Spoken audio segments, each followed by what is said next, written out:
Howdy folks, and welcome back to World of Warships with Rear Admiral Jingles. And for today's viewing entertainment, we're featuring a game in the Tier 7 Premium British Light Cruiser, HMS Belfast, played for us today by Dark Freak. And this battle features the closest ending I have ever seen in a game of World of Warships.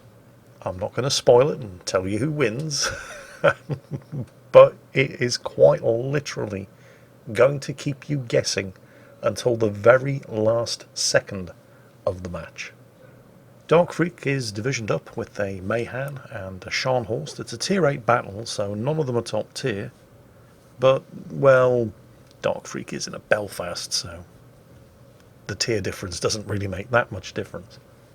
The Belfast is an incredibly strong ship. Despite the fact that it is just a light cruiser, there is a reason, actually there are a number of reasons why they don't sell this ship anymore. The ship doesn't come without certain disadvantages. It's one of the only British light cruisers that doesn't get a heel. It's also one of the only British light cruisers that doesn't get torpedoes. But it does get high explosive shells, hydroacoustic search, smokescreen and radar, which means that the Belfast is entirely capable, for limited periods of time, of sitting in a smokescreen, virtually immune to any torpedoes fired into the smokescreen because it has hydro, and capable of spotting outside of the smokescreen because it also has radar. So, you know, there's that. And if that didn't sound powerful enough, then just consider this for a moment. The Belfast is essentially a Fiji, but with high explosive ammunition. So, there's that as well. So, yeah. You can see why they don't sell this thing anymore. By the way, I am recording this video very late at night. So I'm probably going to make even more mistakes than normal because I'm extremely tired. And you can blame Obsidian Entertainment for that, by the way. I have spent the entire day playing the fantastic Outer Worlds. I've been playing it on the PS4, and I've been playing it so much on the PS4 I no longer completely suck controlling the game using a joypad. Oh wait, the console peasants get upset when I call it a joypad, don't they? Sorry, a PS4 controller. But seriously, that game is so good, I'm prepared to forgive you even if you go out and buy it on the Epic Games Store. I don't care where you get it from. Just buy that game and play it because it is absolutely fantastic. Anyway, enough about the Outer Worlds. We're playing World of Warships. Well, I'm not. Dark Freak is. He hasn't fired a shot yet, but trust me, that situation is about to change. He's got the AP loaded, so he's going to clear the barrels of that, shooting at the Ismail, and then switch to high explosive. And he did not think he was going to get spotted there, and he wouldn't have gotten spotted, because there's an island between him and the Ismail. Except he did momentarily get detected by the enemy carrier's aircraft, so best not to take any chances, pops the smokescreen. High explosive is now loaded. There are torpedoes in the water, although the Ismail is changing course after coming under fire. So it's unlikely that those torpedoes are going to hit him. Although, well, maybe they will. He is starting to straighten out again. Oh, actually, hang on a minute. Those are the Mayhan's torpedoes, aren't they? Yeah, there's no way they were ever going to hit the Ismail. He launched them about 3 kilometres too far out. The carrier's making a drop on the Ismail, though. And I think some of those are going to hit. You see, you never want to be the first one spotted in World of Warships, and if you are the first one spotted, and you're not in a destroyer and you can't get unspotted, you'd better hope that the enemy team suddenly finds something more inviting than you to shoot at, and this Z39 blundering into spotting range is probably the only thing that's keeping that Ismail afloat.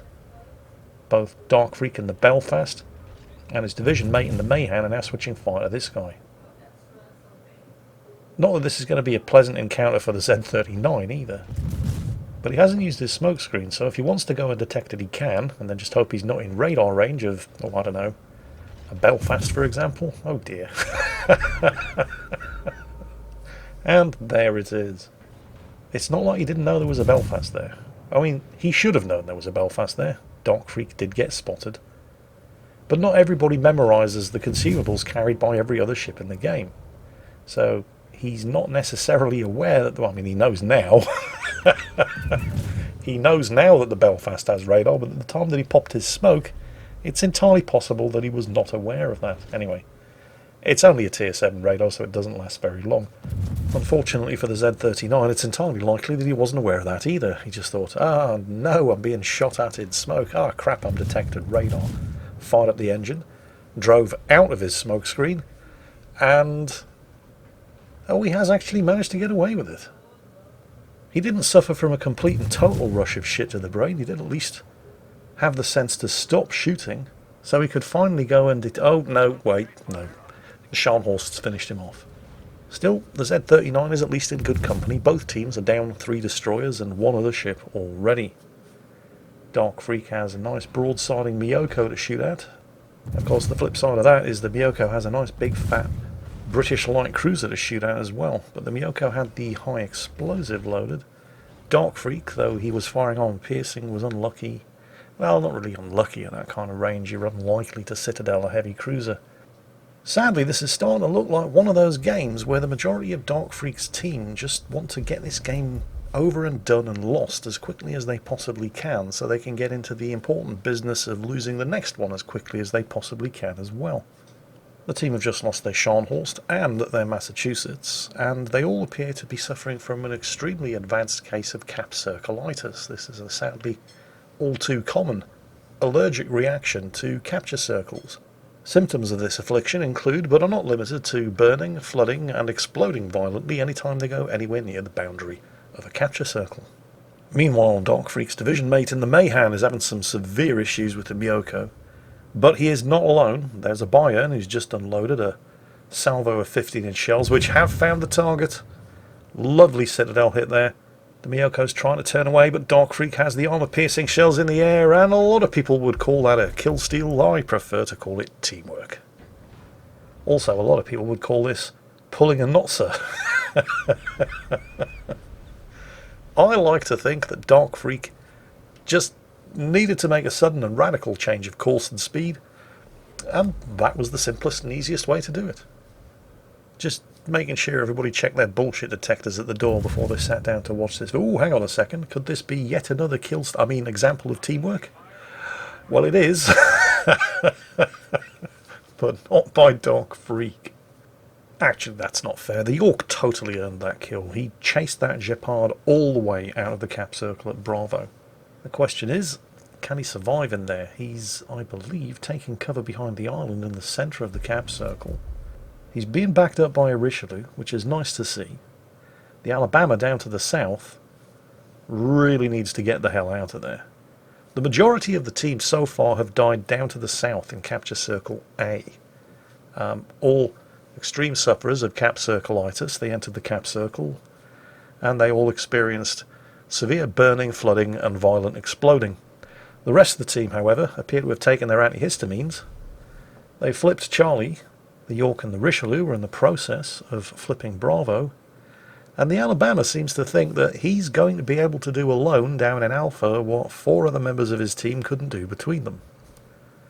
He's at least trying, but, well, you don't get points for trying. And they've managed to nail the York as well. And they've also hit the Richelieu, who followed him into the cap circle. So the enemy team are biting back. They've managed to hold on to Alpha. Dark Freak's team do have Charlie, but it doesn't look too likely that the capture of Bravo in the middle of the map is going to continue unopposed. The York's been sunk. The Richelieu keeps getting reset. The enemy team are 500 points ahead. Dark Freak's team need a kill. Well, they need a kill and a cap, but they're unlikely to get a cap anytime soon, so a kill is going to have to do. And right now, the likeliest victim is looking like the Ismail down to the south. You see, the Ismail is driving in to shoot at the Richelieu down there, who's trying to reverse out of Bravo and has just had a combat air patrol dropped on his head by the friendly carrier to protect him from the enemy carrier. You see, the Richelieu's problem is that if he were to turn around and steam out of there at full speed, he'd be given broadside to all those enemy ships to the south, which is why he's reversing, which also allows him to keep all of his guns firing. That, however, is making him a very juicy target for this Ismail, who does have his broadside. And Dark Freak was counting on the Ismail's guns all being pointed at the Richelieu, and they were, at first. But now they're all pointing at him. And an Ismail is entirely capable of citadeling a Belfast from the front. So that really hurt. But now the Ismail's in trouble, because one of Dark Freak's earlier shots set him on fire, and he's used his damage control. Still, doesn't pay to take chances. Pops the smoke, slows down. If he can get another fire set, the Ismail's dead, and he's not the only person pelting him with high explosive.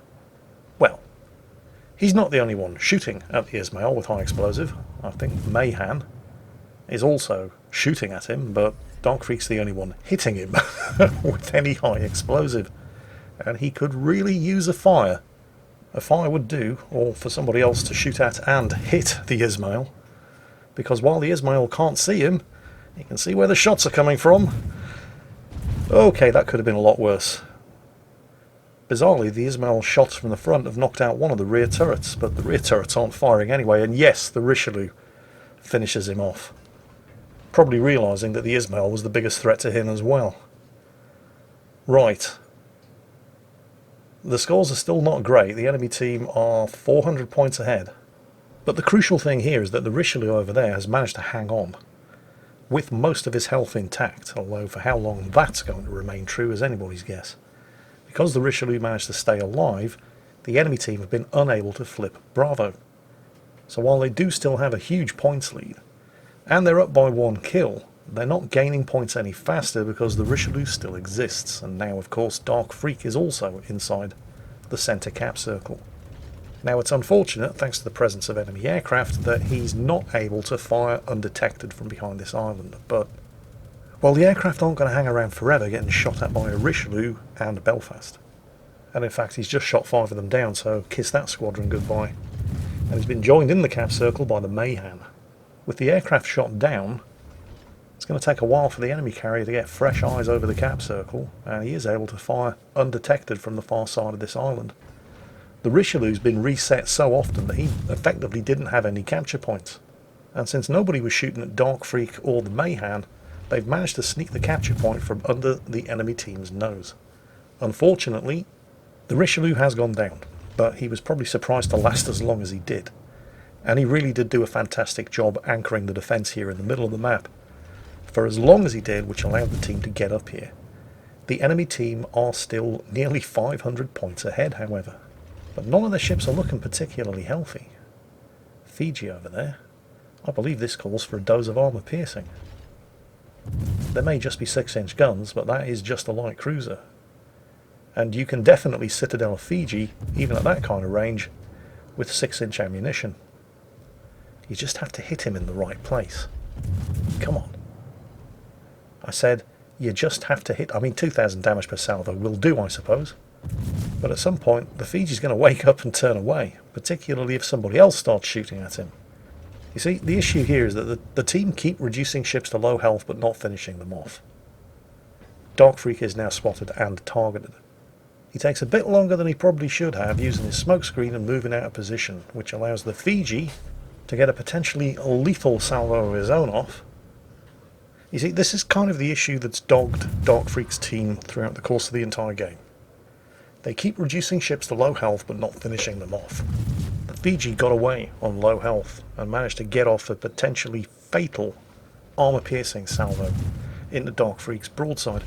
The Nagato over there, the last time we saw him, he was on extremely low health and burning, but he managed to get away, put the fires out and recover some health.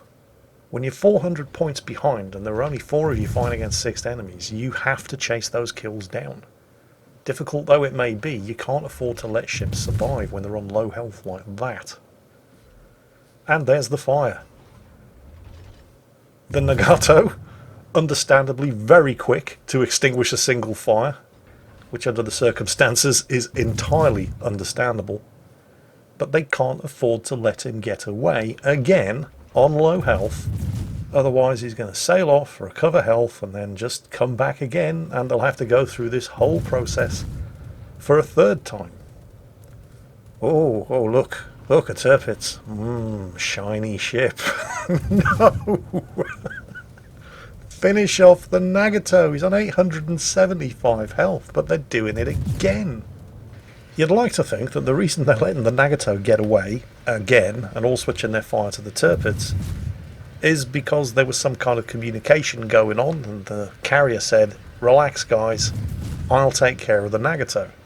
Because let's face it, if there's one thing that carriers are exceptionally good at in World of Warships, it's finishing off low health ships. But no. No, they're all just going for the shiniest, closest target. It's kind of weird, really, because you have to commend them for at least focusing their fire. But if they could just focus their fire for long enough to sink something,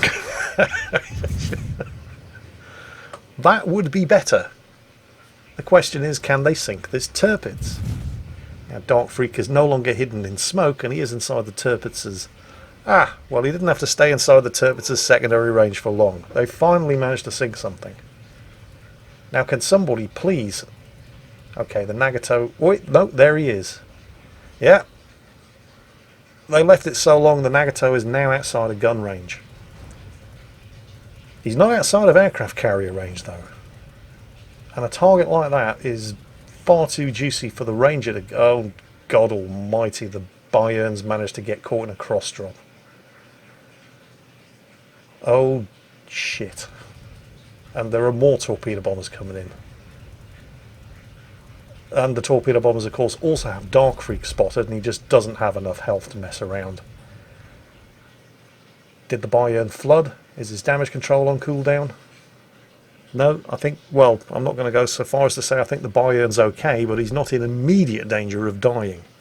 It looks like he definitely had his damage control, and he is managing to recover some health, but he does not have a lot of health left.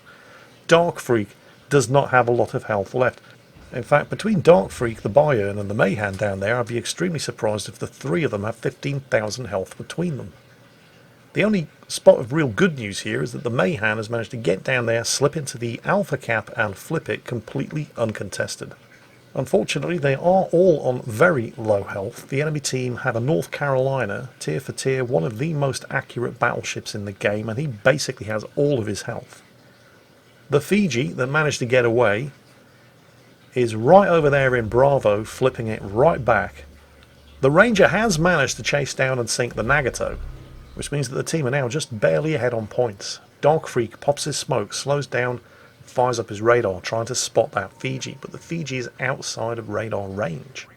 And the act of deploying that smokescreen very nearly bites Dark Freak and the Bayern in the arse, because that smokescreen is blocking line of sight to the Fiji. And if it wasn't for the fact that the Fiji was shooting, and friendly dive bombers spotted him, he'd be firing undetected right now. But once again, it's the friendly Ranger to the rescue, although he's about to have problems of his own, with a Baltimore closing in. But they've got to kill this Fiji. They cannot afford to let him get away again. The points margin is too narrow. You must get a kill. And it was that final blind salvo that not only nailed the Fiji, but also saved the cap circle. The Baltimore is too far away for Dark Freak to do anything about it. He's gone undetected, and he is now in the process of flipping Charlie for the enemy team, and that's going to be a major issue for the friendly Ranger, because I believe he is inside visual detection range, and taking out a Baltimore is not going to be particularly easy for a Ranger, but he's going to have a go. Definitely not going to be as easy as taking out a very, very low health Nagato. Oh, the Bayern's coming under air attack again. The enemy Ranger is not letting him get away. That's almost certainly going to be a kill. What's that going to do to the points? 850 to 640. Oh, shit. They lost the Bayern and the Ranger. They're still ahead, and they still have more points coming in because they do have two caps, but it's 746 to 725. If they lose another ship, if the enemy managed to get inside one of the other cap circles, and there's barely a minute of this game left, the Mayhan's not taking any chances. He's smoking up. Dark Freak isn't taking any chances. He's put the plugs in the end of the gun barrels and he's just getting the hell out of there. It's nice to see when more than one person on the team understands that they just have to survive in order to win. The Baltimore has flipped Charlie. The enemy carrier is going for the Mayhan, but a destroyer is a very difficult target to hit with torpedoes. Difficult, but not impossible. No, the Mayhan's managed to dodge that one. The capture points have just ticked. They now have a 60-point lead, but the carrier is not finished with the Mayhan. He's coming in with his last torpedo drop from the other side. And this time, it's a good one. The Mayhem goes down. That kills put the enemy team 6 points ahead with 9 seconds to go. Ladies and gentlemen, place your bets. Which team's going to win? Betting ends. The clock strikes 0 and both teams are on 785 points. And that means that this is one of the most rare of World of Warships results. And something that I can't honestly remember if I've ever seen before. It's a draw. The chances of getting a draw in World of Warships are so remote as to be nearly impossible. Nearly impossible. Which isn't the same as 100% impossible, as Dark Freak has just demonstrated for us today. I do have to say well done, by the way, to both aircraft carriers who played their pants off. But it's almost as if that game was destined to go either way right from the start. And thank you, Dark Freak, for sending this one in, because I'm pretty sure that most of you will have never seen a draw in World of Warships before either. But you're seeing one today. Dark Freak, thank you very much, everybody. I hope you enjoyed it, and as always, take care, and I'll catch you next time.